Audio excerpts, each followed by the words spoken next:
I was wrong about this film, and maybe you were too. The Phantom Menace came out in 1999 as the first of the Star Wars prequels. It was swiftly derided by not all, but many. I think I deserve a public apology from George Lucas. Now, I did not ever hate this movie, or expect an apology for it. Thumbs way down. But I did dismiss it as irrelevant for a long time. Now, more than 2 decades later, I find myself able to look beyond its surface-level flaws and consider it a vital installment to the wider Star Wars franchise. In fact, maybe one of the most important. So, to back this up, here are 7 things that I think the Phantom Menace did that actually improved Star Wars and still hold up today. Write them down as we go along, memorize them, perhaps even tattoo them to you, and let me know whether you agree or not at the end. Thing 1. That duel. Still one of the finest for me. It's when Star Wars got sexy with a Jedi threesome. The entrance. The reveal of the double saber. The choreography. But aside from the spectacle, like the film in general, it also took us deeper into what it means to be a Jedi. As the bloodthirsty Maul paces around like a caged animal, Qui-Gon drops to his knees and meditates during a pause in battle, demonstrating the Jedi's longing for peace in stark contrast to the Sith. It's also the Duel of the Fates for this very important Star Wars reason, as explained by the one and only the Dave Filoni. He's fighting for Anakin, and that's why it's the Duel of the Fates. It's the fate of this child. And depending on how this fight goes, his life is gonna be dramatically different. So Qui-Gon loses, of course. But away from all the deep stuff, it might just be the most spectacular lightsaber fight on film. In fact, I'm going to go as far as saying that it is. IMO. And of course, helped along by the music. Which takes us to the second thing, the soundtrack. All round, new themes and old, with Duel of the Fates the standout.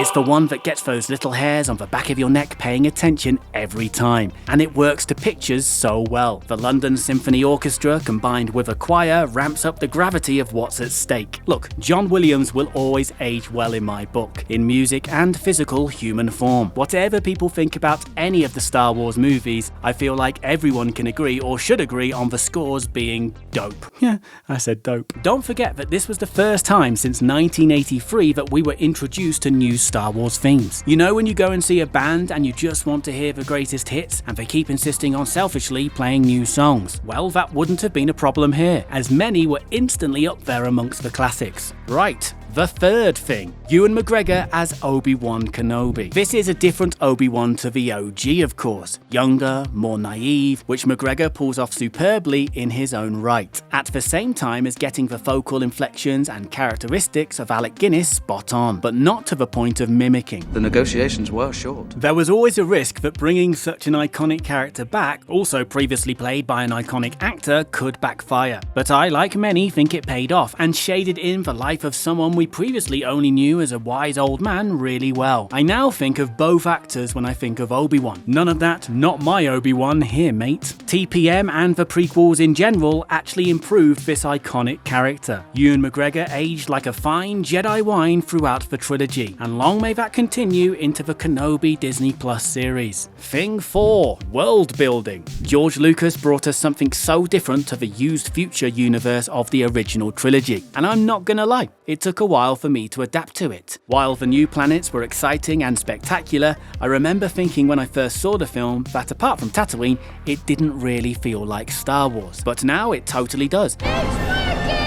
And probably the most unique of Star Wars, with the sequel trilogy doing its best to have that original feel. This era of prequel Star Wars is so well separated from the rest, and it should be when you consider the time period and events. It would be cool to return to the likes of Coruscant and Naboo in future live-action projects. The Phantom Menace made the Star Wars universe so much bigger and better. Thing 5. The pod racing scene is still pretty good. Exhilarating, dare I say. Now this is pod racing. And it definitely still looks really good. And this takes me into Thing 6. The CGI in general. Yes, the invasion of Naboo still looks like it took place on the Windows XP desktop wallpaper, but a lot of the film still looks great and holds up well against more modern movies. And it shouldn't be forgotten that in some cases this film was pioneering, with George Lucas at the forefront of new technology, not for the first time. Ahmed Best as Jar Jar Binks was groundbreaking at the time as the first fully motion capture character in a movie, an accolade often mistakenly attributed to Andy Serkis and Weta for Gollum. I'm not listening. Possibly because Gollum was a more universally popular character. The interesting thing is that the prequels were often criticised for relying too much on blue or green screens, even by the actors themselves. Nobody knows where they are.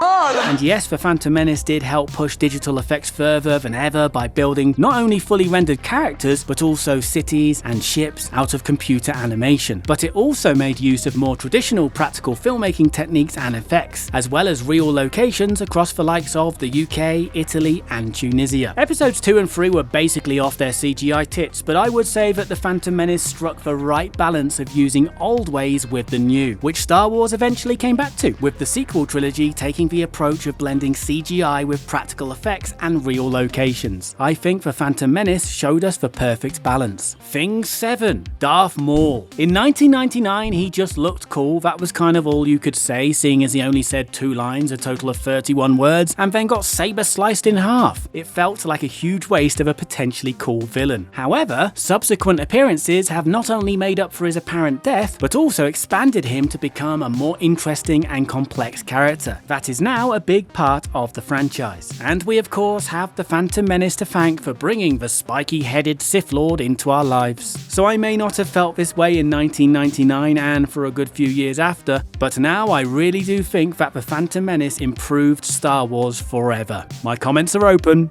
Goodbye.